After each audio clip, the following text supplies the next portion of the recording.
Happy holidays, guys.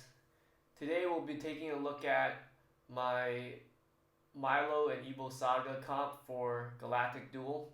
Um, I'm showcasing some of my matches in Legend Rank today um, with this strategy, and we'll be going over what the strategy is, what the team composition is,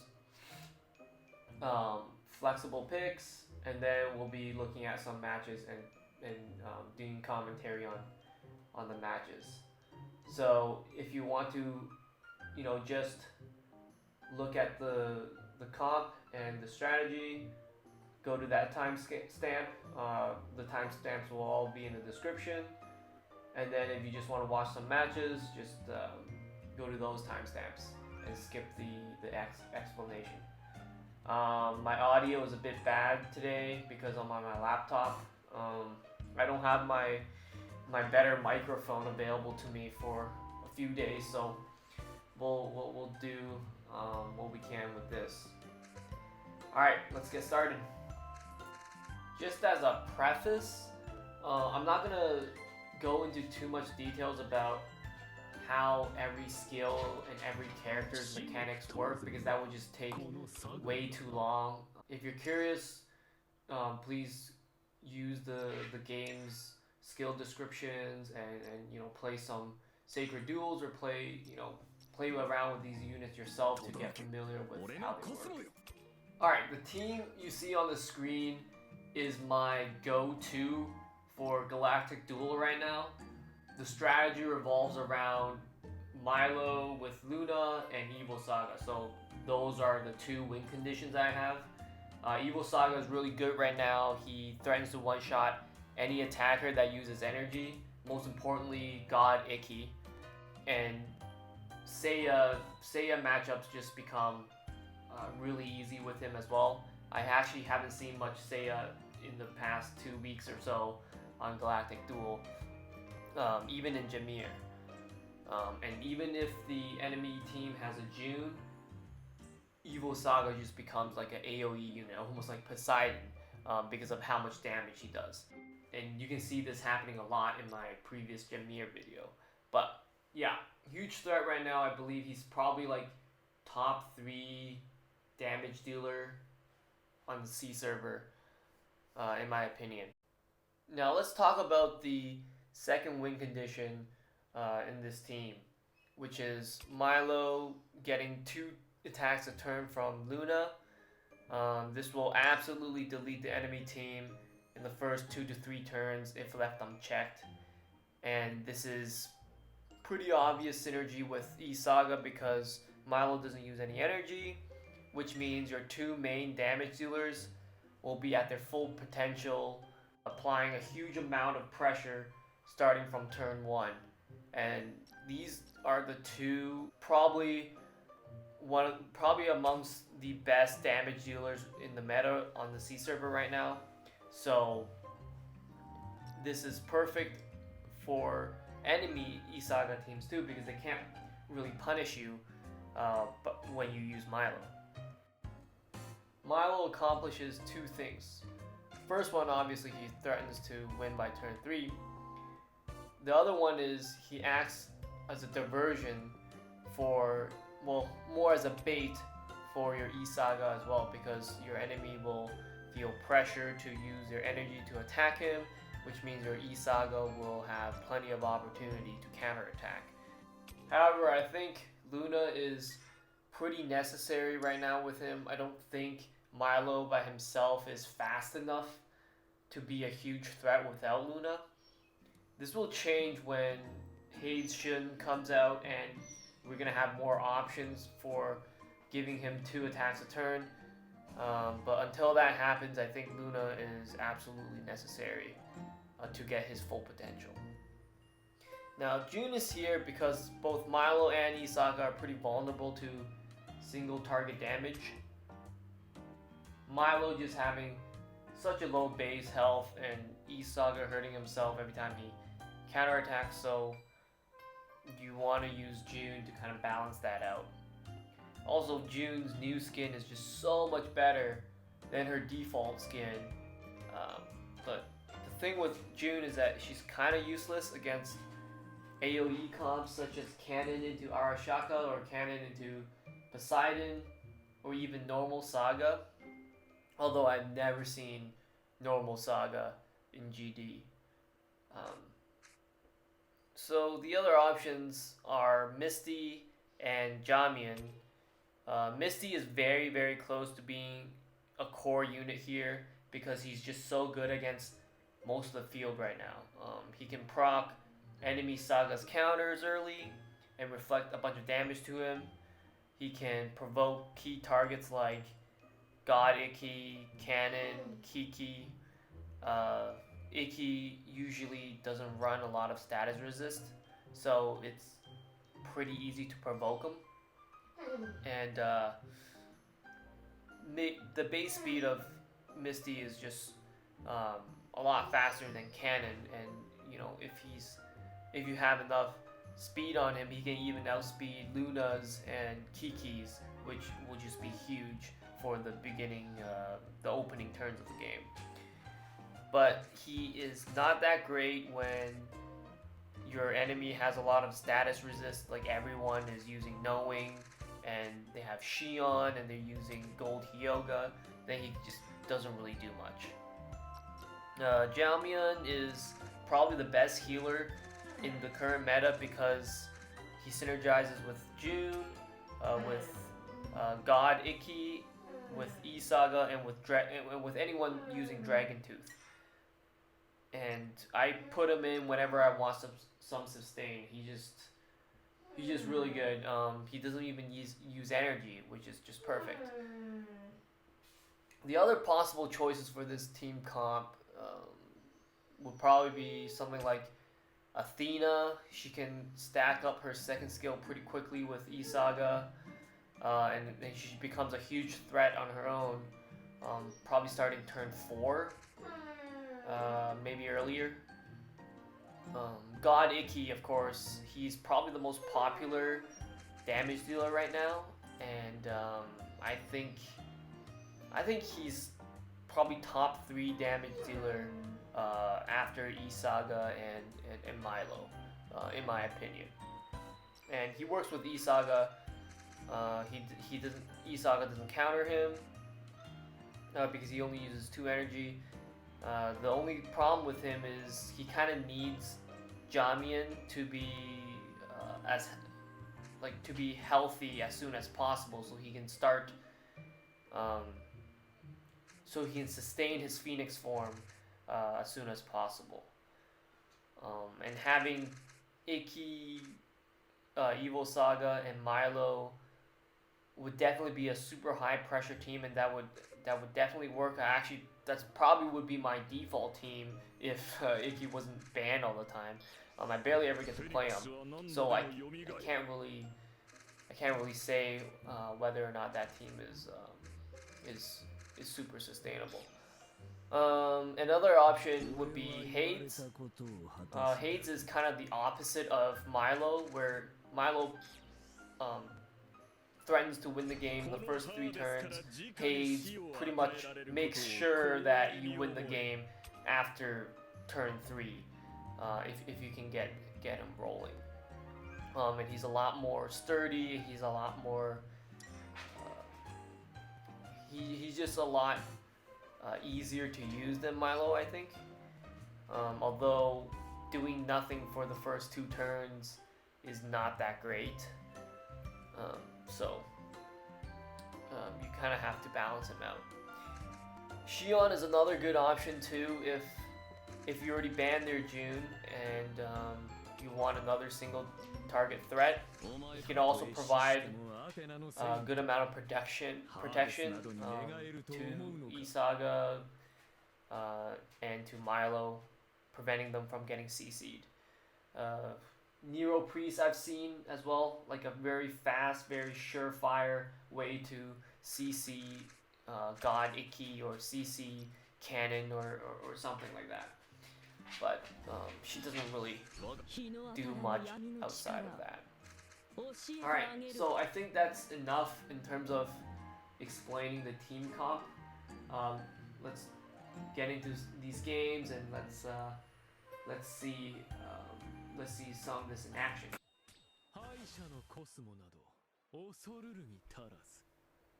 Alright, so the first round I'm against my friend and guild leader, Anon.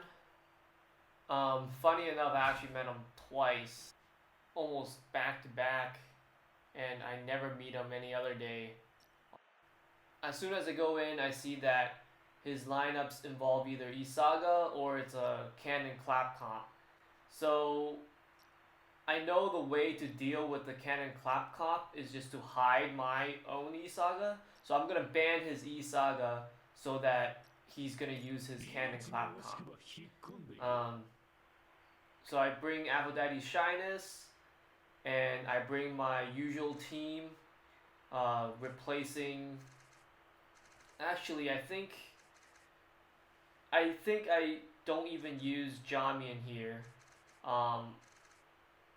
The way I'm thinking about this is I have Misty, I have Esaga with Aphrodite Shyness, so my turn 1 is going to be pretty solid.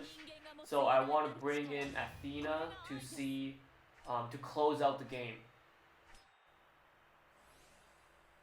So he did end up picking his Kanon clap comp, which is Kanon into Icky.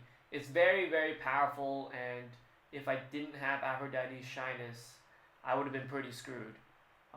My Esaga would have died turn 1 without being able to counterattack anyone. Here I got a little bit overconfident and just went for the Milo double attack, but I should have been more careful and doubled my Misty instead.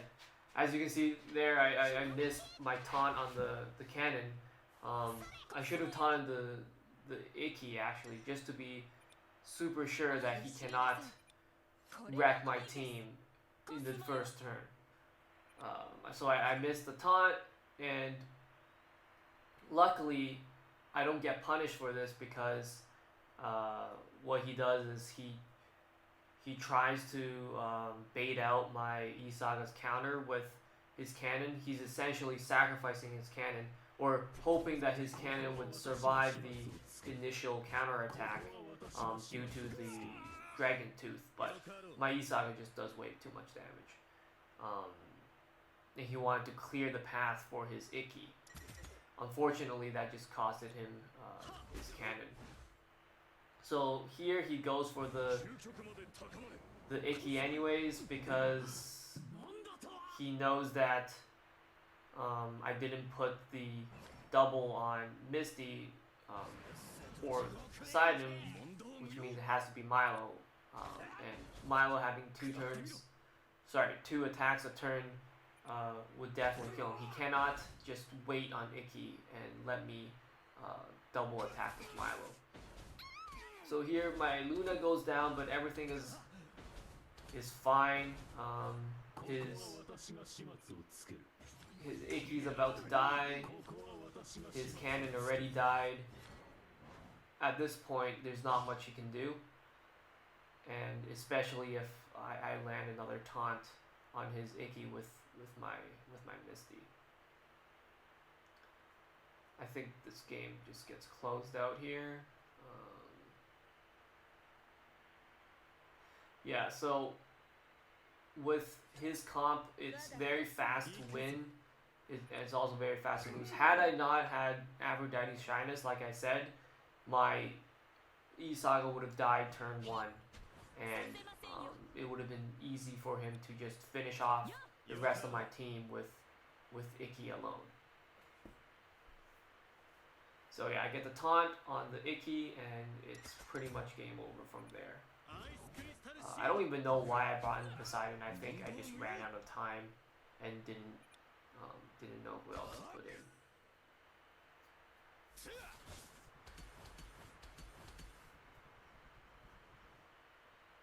He tries to. So the other mistake I made here was putting the Ice Seed on Esaga instead of Misty, because I know both Icky and Kraken had to attack Misty, but at that point it didn't really matter. So unfortunately for Anon, my Aphrodite shyness bait uh, got the better of him. Hopefully, he won't be too upset uh, about me showing the strategies here. Um, he said it was okay for me to show off his Kanon Icky comp because everyone's using it anyways. So I think we're good.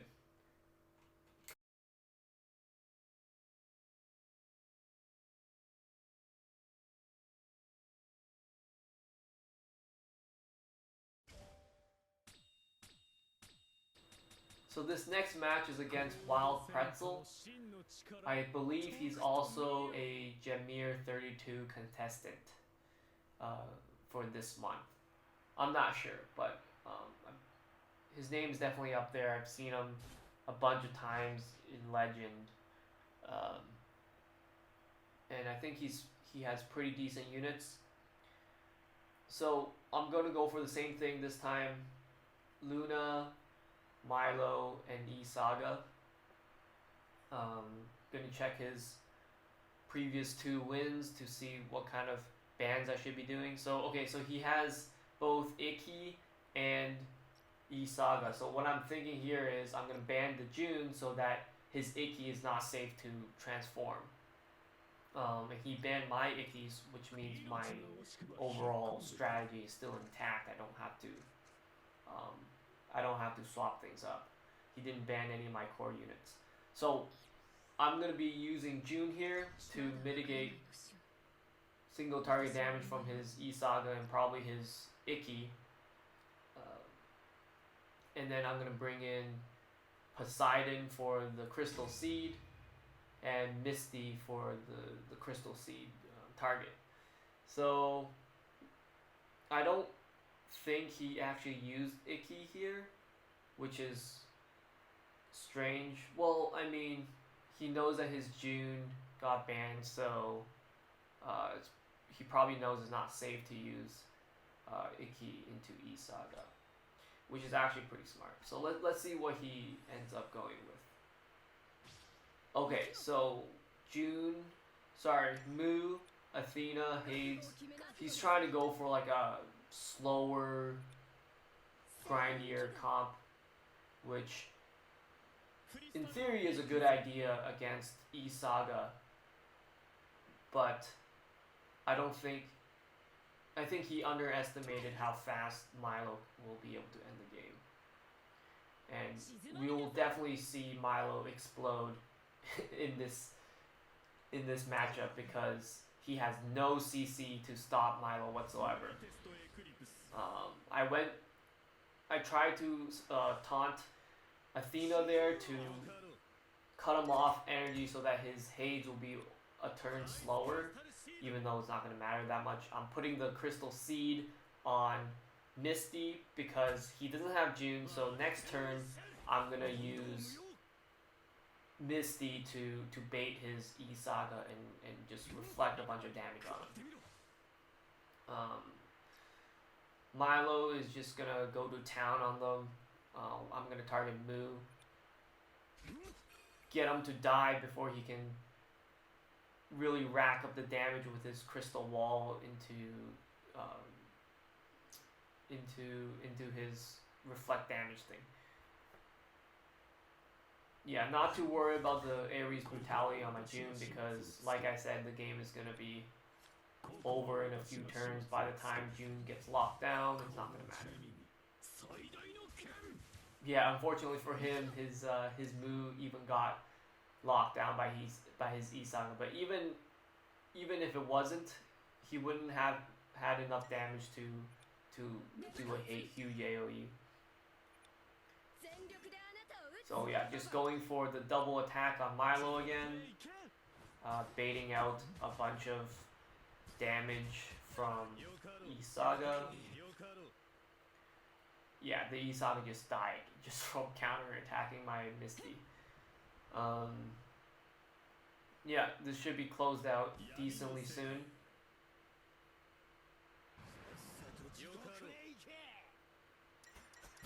Okay, the the Hate's contract on the Mu doesn't matter because the Mu's gonna die.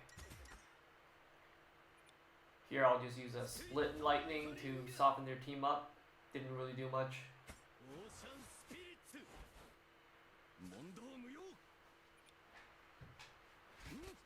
But as you can see, Milo just went to town on them. Killed both Mu and Athena on turn 2. And almost killed Hades, proccing his Dragon Tooth. So I'm going to finish off one of the ghosts here, probably Mu, so that he doesn't counterattack. Well, I had the counterattack with on that Esaga anyways. And yeah, now it's just a matter of closing things out.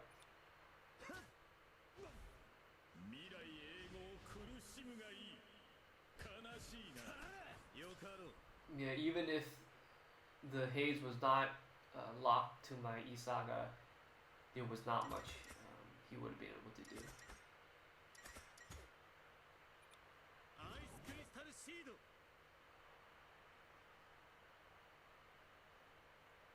So the key takeaway here is just how fast Milo can end games. As you can see, the game was pretty much decided in the pick and ban phase when he didn't pick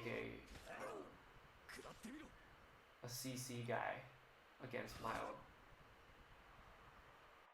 Alright, I think that will do it for now.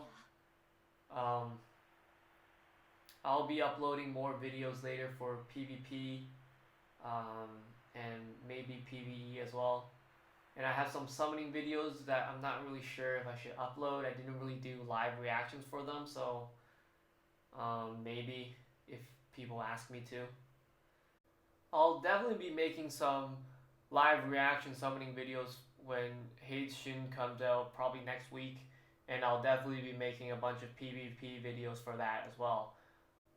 I also have some PvP footage from today and yesterday showing Athena and Kanon, and I'll probably upload those, but might not have time, so we'll see. Stay tuned.